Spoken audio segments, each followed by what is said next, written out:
আসসালামু আলাইকুম। Walton smart fridge present quick টকে সকলকে আমন্ত্রণ।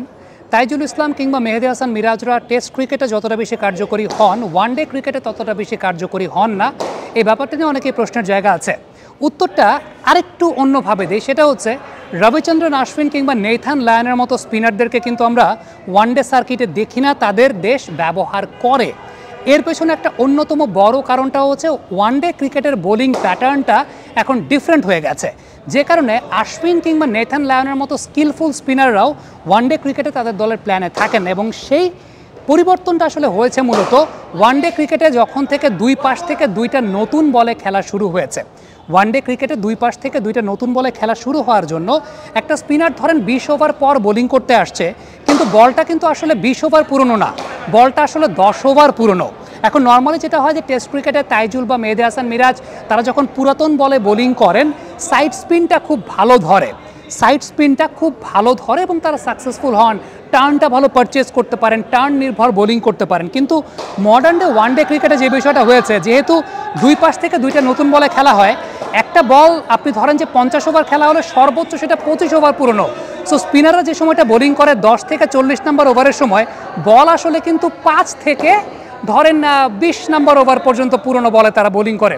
সো আলটিমেটলি ওই ধরনের বলে টার্ন নির্ভর বোলিং করাটা ফিঙ্গার স্পিনারদের জন্য খুব বেশি উপযোগী না। সেক্ষেত্রে স্পিনাররা যেটা করার চেষ্টা করেন, ফিঙ্গার স্পিনাররা একটু জোরের উপর ওভার স্পিন নির্ভর বোলিং।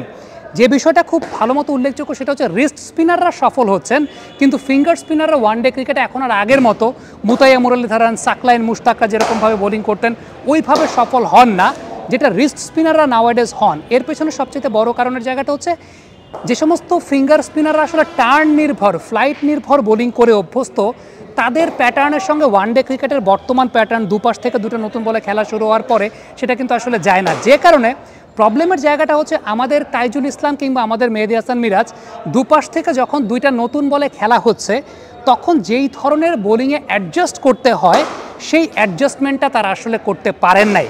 এটা ফরম্যাটের দোষ আমি দেব না বা কোনো অজুহাতের কথা বলবো না, এটা আসলে আমাদের এই সার্কিটেরই ব্যর্থতা। সেই ব্যর্থতার জায়গাটা হচ্ছে আমাদের বোলাররা এই যে দুপাশ থেকে দুটো নতুন বলে খেলা হলে বল যখন নতুন, তখন আপনি আই লাইনের নিচে কীভাবে বোলিং করবেন, ওভার স্পিন কীভাবে করবেন, জোরের উপর বোলিং কীভাবে করবেন, উইকেট টু উইকেট মেনটেন করে বোলিং কীভাবে করবেন, এই স্কিলটা আমাদের স্পিনাররা ডেভেলপ করতে পারে নাই।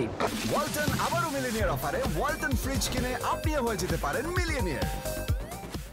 এখন আপনি যদি চিন্তা করেন যে মাইকেল ব্রেসওয়েল এবার চ্যাম্পিয়ন্স ট্রফিতে সবচেয়ে সফল বোলার, যাকে আপনি হয়তো বলবেন যার কোনো টার্ন না, এটা কোনো বোলার নাকি, কিন্তু এখনকার ওয়ানডে ক্রিকেটে এই টাইপের বোলাররাই সাকসেসফুল হচ্ছেন। আপনি ইন্ডিয়া টিমে যদি চিন্তা করেন, অক্ষর প্যাটেল সবচেয়ে সফল। অক্ষর প্যাটেল খুব বড় বড় টার্ন করান না, ব্যাপারটা সেরকম না, টেনে টেনে জোরের উপর বল করেন, উইকেট করিডোরটা ছাড়েন না। যাকেও খেয়াল করে দেখবেন টেনে টেনে উইকেট করিডোর ছাড়েন না। সো প্রবলেমের জায়গাটা হচ্ছে আমাদের মিরাজ বা তাইজুল ওয়ানডে ক্রিকেটের ডিমান্ড অনুযায়ী নতুন বলে কিভাবে বোলিং করতে হয় সেই জায়গাটা স্কিলটা ডেভেলপ করতে পারেন নাই। এটাই মনে হয় আমাদের সবচেয়ে বড় ব্যর্থতা। এবং এক্ষেত্রে আমার কাছে ব্যক্তিগতভাবে মনে হয় ওয়ানডে সার্কিটটাতে শেখ মেহেদী হাসান তার ইনক্লুশনটা আসলে খুব জরুরি, কারণ ওই টাইপের নতুন বলে বোলিং করার জায়গাটা বাংলাদেশে যদি হাতে গোনা কয়েকজন পারে, তার মধ্যে তিনি একজন। কমেন্ট বক্সে আপনাদের মন্তব্য মতামত জানতে চাই।